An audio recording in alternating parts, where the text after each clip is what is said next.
राजर्षि परीक्षित का जन्म का वृत्तांत, उसका निरूपण किया गया। उनके जन्म के समय दैवज्ञ ब्राह्मणों ने जो उनके गुणों का और भविष्य में होने वाली घटनाओं का निरूपण किया, उसका भी वर्णन किया गया। और यह भी कह दिया गया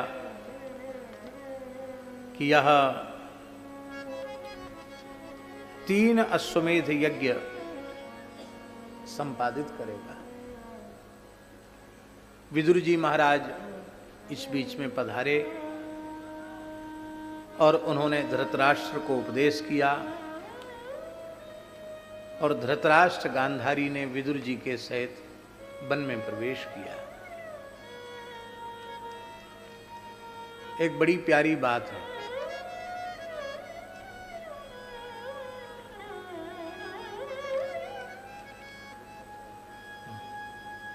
एक बहुत प्यारी बात है। भी धृतराष्ट्र ने कहा कि विदुर, जो कुछ तुम कहते हो तुम्हारी बात अमृत के जैसी लगती है, परम हितकारी है, किंतु क्या करूं, मैं जन्मांध हूं, नेत्रहीन हूं,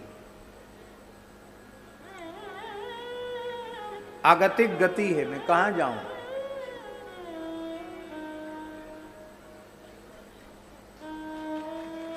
श्री वृंदावन बिहारी लाल की जय। पधारो, ऊपर आ जाओ। हमारे वृंदावन के श्रीमद् भागवत के बहुत श्रेष्ठ वक्ता और सेवा भाव में अग्रणी श्री स्वामी अनिरुद्धाचार्य जी पधारे हैं। आओ, पधारो।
जय जय श्री सीताराम।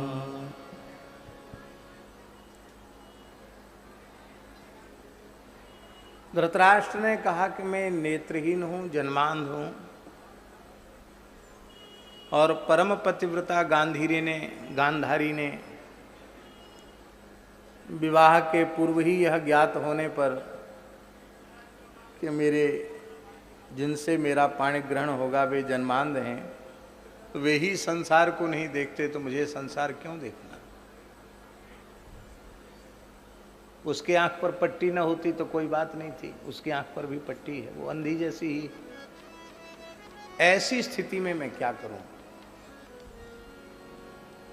महाराज जी कहते थे, गुरुदेव भक्तमाली जी, विदुर जी ने कहा कि आप जन्मांध हो और गांधारी के आंखों पर पट्टी बंधी हुई, बिल्कुल ठीक है, उसे दिखता नहीं है, लेकिन मुझे तो दिखता है। अंधे व्यक्ति को किसी नेत्रवान का आश्रय लेना चाहिए।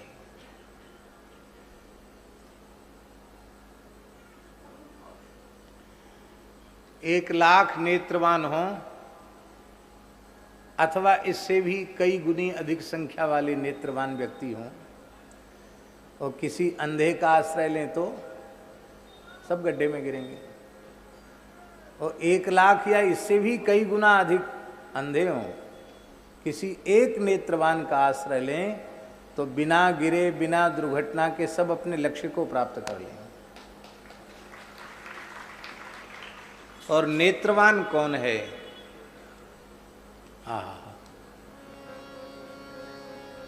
श्रीमद् भागवत के अनुसार अक्षणवताम्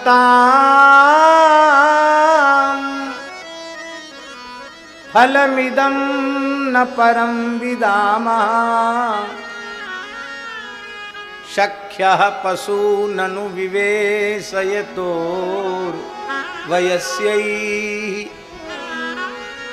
वक्त्रं ब्रजेश सुतयो रनुवे जुष्टम्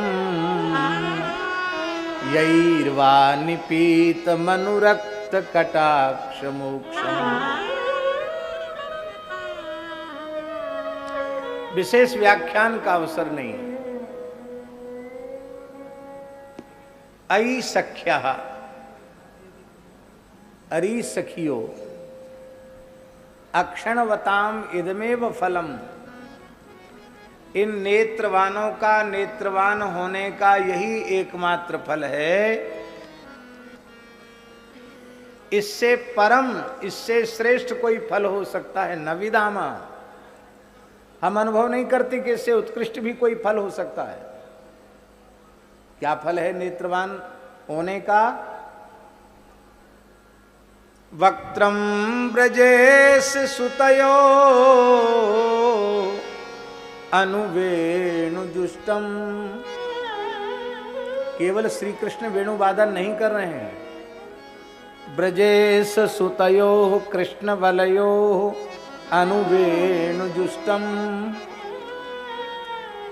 रंग में भरकर दोनों रंगे यथा नटवरऊ क्वच गायमानऊ, दोनों वेणु बजा रहे हैं, दोनों गा रहे हैं।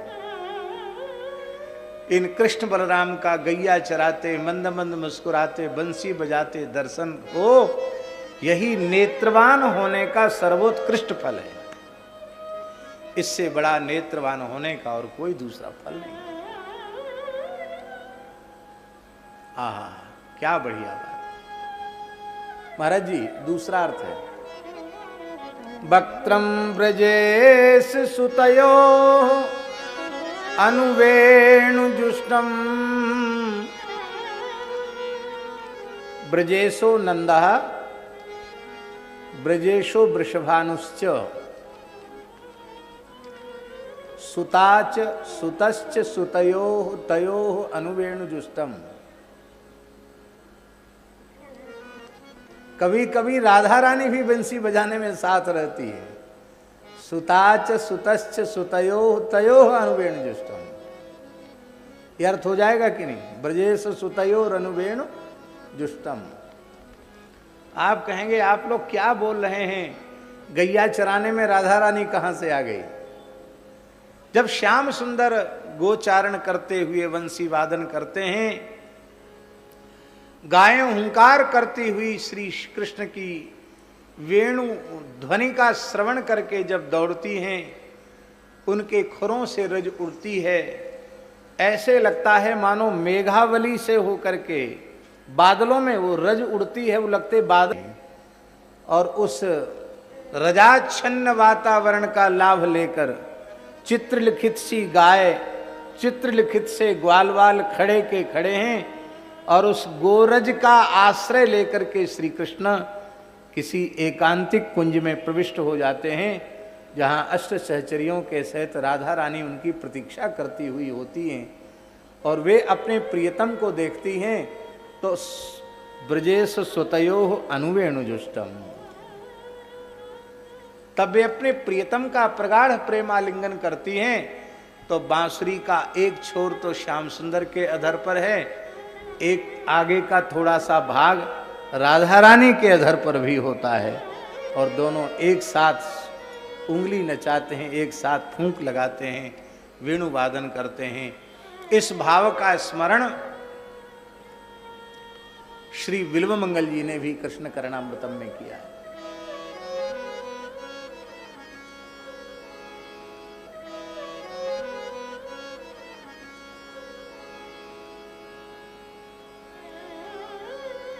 बहुत सुंदर श्लोक है। पल्लवारुण पाणि पंकज संगी वेणुरवाकुलम फुल्लपाई रसनाननम बल्लवी कुछ कुंभ कुंकुम पंकिलम प्रभुमाश्रये पंकिलम प्रभुमान स्निग्ध चिकने और अरुण है।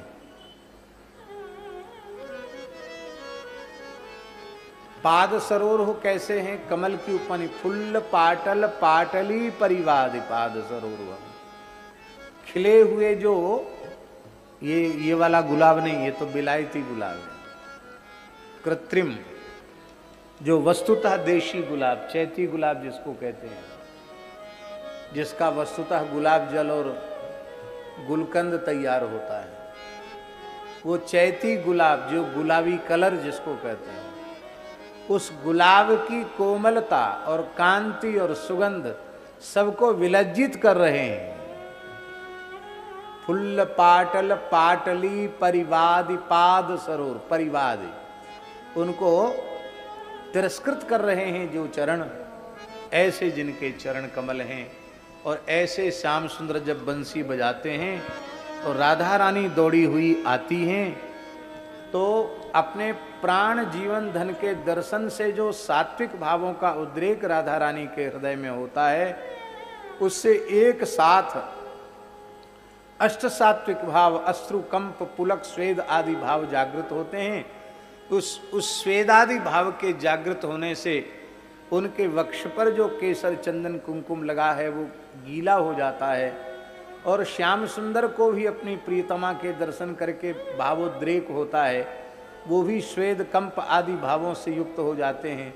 तो उनके वक्ष पर भी वो श्रमबिंदु आ जाते हैं और उस अवस्था में जब अपने प्रियतम का वो आलिंगन करती हैं तो बल्लवी श्री राधा कुछ कुंभ कुंकुम पंकिलम, कुछ कुंभ कुंकुम के पंक से पंकिल है जो वक्षस्थल, ऐसे जो श्री राधा कांत गोपीनाथ प्रभु हैं उनका हम आश्रय लेते हैं। तो वेणु वादन के समय राधा रानी के आगमन का बिल्वमंगल जी भी स्मरण कर रहे हैं। इसलिए वक्त्रम ब्रजेश सुतयोः अनुवेणुजुष्टम यैर्वा नपीत मनुरक्त कटाक्ष मोक्षम। कहने का आशय दास का ये है कि वस्तुतः आंख वाला कहलाने के योग्य नहीं है। जिन आंखों ने युगल का प्रत्यक्ष दर्शन किया है वे आंख वाले कहलाने के लायक हैं। और उस किसी एक आंख वाले विदुर जी जैसे महात्मा का करोड़ों धृतराष्ट्र भी आश्रय ले लें तो वे उनका जीवन चाहे जैसा रहा हो वो थोड़े ही समय में मोक्ष लाभ को, भक्ति लाभ को, भगवत प्राप्ति के लाभ को प्राप्त कर लेंगे, इसमें संदेह नहीं है। महाराज जी महाभारत ग्रंथ प्रमाण है। धृतराष्ट्र जैसे मोहग्रस्त जीव का जो सारे अनर्थों की मूल, सारे अनर्थों की जड़ था, उस धृतराष्ट्र का कल्याण महाराज जी विदुर जी की कृपा से मात्र 3 दिन में हो गया। हरिद्वार के जंगल में पहुंचने के बाद 3 दिन समाधि लगी रही। जिसका सारा जीवन ही असमाहित रहा, उसको समाधि तक पहुंचा दिया विदुर जी ने, और उनका परम कल्याण हो गया। हम निवेदन करें कि हम सब भले ही अंधे हों, हमने अपनी आंखों से युगल का दर्शन जिस स्वरूप में करना चाहिए था नहीं कर पाया, लेकिन इस बात का पूर्ण विश्वास है कि श्री हरिशण कुंज सरकार ने अपने नेत्रों से 1 बार 2 बार नहीं, अनेकों बार युगल का प्रत्यक्ष अनुभव किया। ये महापुरुष ही नेत्रवान हैं, इनका आश्रय ले लो, बस इनके कंधे पर हाथ रख लो, इनकी श्रृंखला से संबद्ध हो जाओ, बस आप वहीं पहुंच जाएंगे जो गंतव्य है, जो प्रत्येक जीव का चरम लक्ष्य है। और धृतराष्ट्र का कल्याण हो गया, गांधारी का कल्याण हो गया। महाभारत के पात्र और भागवत के पात्रों में बहुत अंतर है। महाभारत की कुंती अपने जेठ जिठानी का अनुगमन करती हुई तप करने चली जाती है, पर महाभागवत जी की कुंती जेठ जिठानी का अनुगमन नहीं, अपने देवर विदुर जी का भी अनुगमन नहीं, वो तो तब तक प्राण धारण करती है जब तक कि यह पता नहीं चल जाता कि श्री कृष्ण अब अपनी लीला का संवरण कर चुके हैं। जैसे ही यह पता चलता है कि भगवान श्री कृष्ण ने अपनी लीला का संवरण कर लिया, तो महाराज जी पांडव तो बहुत बाद में महाप्रस्थान करते हैं सारी व्यवस्था संभलाकर, लेकिन कुंती माता तो भगवान के लीला संवरण का समाचार श्रवण करते ही तत्काल अपने प्राणों का विसर्जन कर देती है। नाभाजी ने तो कुंती को उद्धरण बनाया है भक्तमाल ग्रंथ में, कृष्ण विरह कुंती शरीर त्यों मुरारी तन त्यागियो। कृष्ण विरह में जैसे कुंती ने शरीर त्याग दिया, ऐसे ही श्री मुरारी ने, दूवल जी, उन्होंने अपने देह का त्याग कर दिया।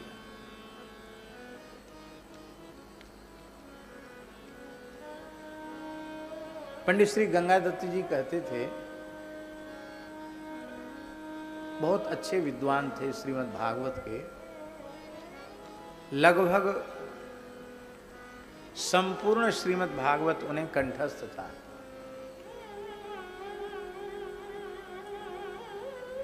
और आश्चर्य की बात तो महाराज जी ये है, पाठ भेद सहित कंठस्थ था। उत्तर का पाठ क्या है, दक्षिण का पाठ क्या है, पूरा। और टीकाएं बोलने लग जाते तो टीकाओं के अंश के अंश कंठस्थ बोलते चले जाते। अद्भुत थे। यद्यपि उन्होंने हिंदी में लिखा भागवतायन, लेकिन जब उन्होंने भागवतायन लिखकर पूज्य स्वामी श्री करपात्री जी को दिखाया तो हंसने लगे। बोले, पंडित जी आपने तो मघवा का बिडौजा कर दिया। कहने को ये हिंदी का ग्रंथ है, पर इसमें इतनी ग्रंथियां आपने डाल दी कि आप इसकी टीका कर जाओगे तो उपयोगी होगा, नहीं तो लोग उपयोग नहीं कर पाएंगे इसका। तब अपने मूल के बाद उस पर टीका लिखी भागवतायन। पंडितों के लिए ग्राह्य ग्रंथ है, ऐसा है। हिंदी का है लेकिन पढ़ने योग्य है, बहुत संग्रह है उसमें। तो उसमें पंडित गंगादत्त जी व्यास ने लिखा है, पौराणिक उद्धरण उद्धृत करते हुए लिखा है कि श्रीमद् भागवत की जो कथा है वो सारस्वत कल्प की कथा है, और महाभारत की जो कथा है वो श्वेतवाराह कल्प की कथा है। इसलिए कल्प भेद से चरित्र में भेद है। वो कहते श्वेतवाराह कल्प के जितने पात्र हैं सबके सब स्मार्त हैं, और सारस्वत कल्प के जितने पात्र हैं वे सबके सब परम वैष्णव हैं, अनन्य वैष्णव हैं। इसलिए अनन्य वैष्णवता के भाव को पुष्ट करना है, व्यास जी को अभीष्ट है।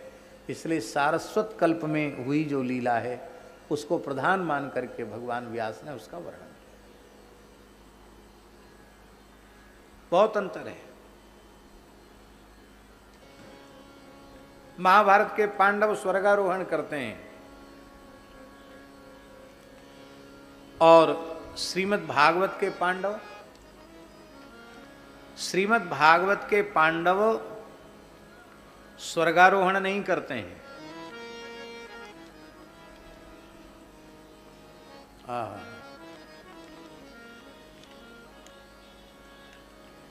वो क्या करते हैं? वो सब के सब भगवत धाम प्रयाण करते हैं।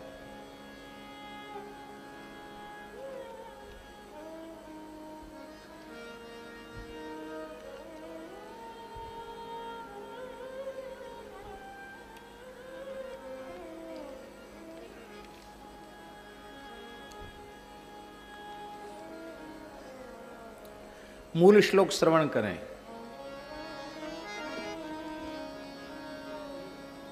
ते साधुकृत सर्वार्था ज्ञात्वात्यन्तिकमात्मनः मनसा धारयामासुर्वैकुण्ठचरणाम्बुजम्।